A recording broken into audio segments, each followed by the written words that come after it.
በስመ ስላሴ በስመ አብ ወወልድ ወመንፈስ ቅዱስ አሐዱ አምላክ አሜን። በስመ አብ ወወልድ ወመንፈስ ቅዱስ አሐዱ አምላክ አሜን።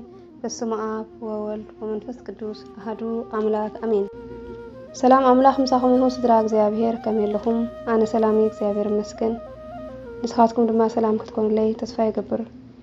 እንባርከስ ንሎም ይሕዘልኩም ወጻኹም መደብ ትርጉም ፍቅሪ በዓይኒ መጽሐፍ ቅዱስ ትብል ንባብያ ሰናይ ምክትታል። ፍቅሪ ማለት እግዚአብሔርን ንትእዛዛቱን ፍጥረቱን ምፍታው ማለት እዩ።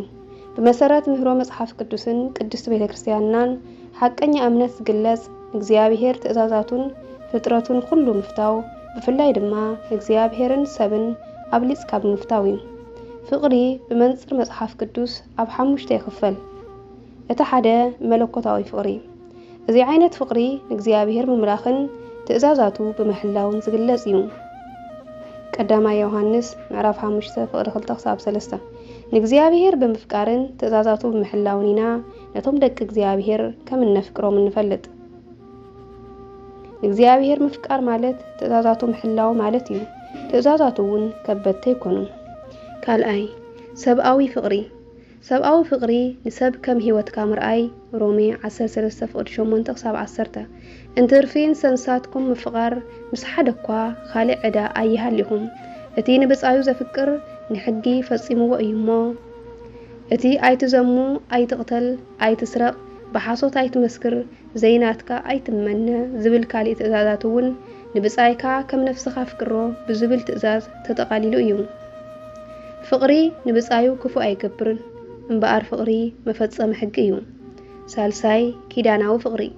እዚ ዓይነት ፍቅሪ እዚ ድማ ኣብ መንጎ ሰብኣይን ሰበይትን ዘሎ ዓይነት ፍቅሪ እዩ።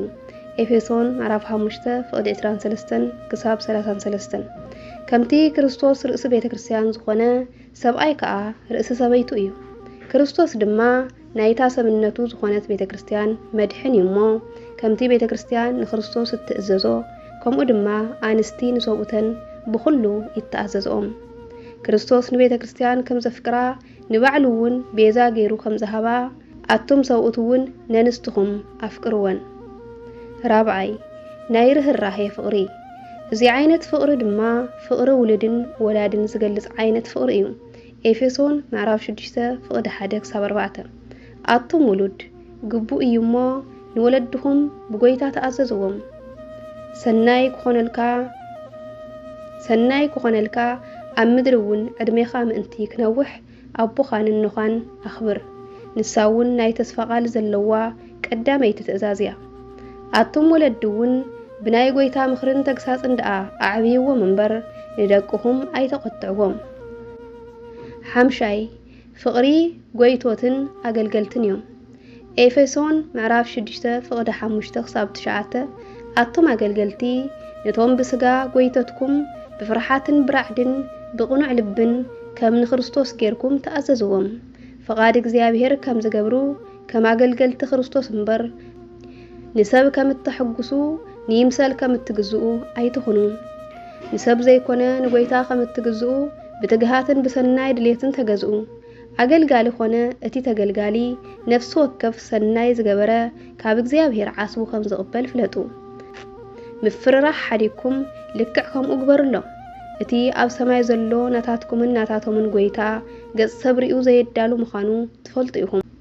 ብሓፈሻ ክርስቲያናዊ ፍቅሪ ዘለዎ ሕያው እምነት ዘይብሉ ግና ሞት እዩ። ነንሓድሕድና ክንፈቅር እግዚአብሔር ኣምላኽ ይሓግዘና። ኣብ መንጎና ሃልሃል ትብል ፍቅሪ ይፍጠረልና እግዚአብሔር ኣምላኽ። እንባርከስ ንሎሚ ሒዘልኩም መጻኹ መደብ እዚኣ ትመስል ነይራ። ኣብ ቀጻሊ ብኻልእ መደብ ክሳዕ ንራኸብ ሰሰናይ ንዓኹም።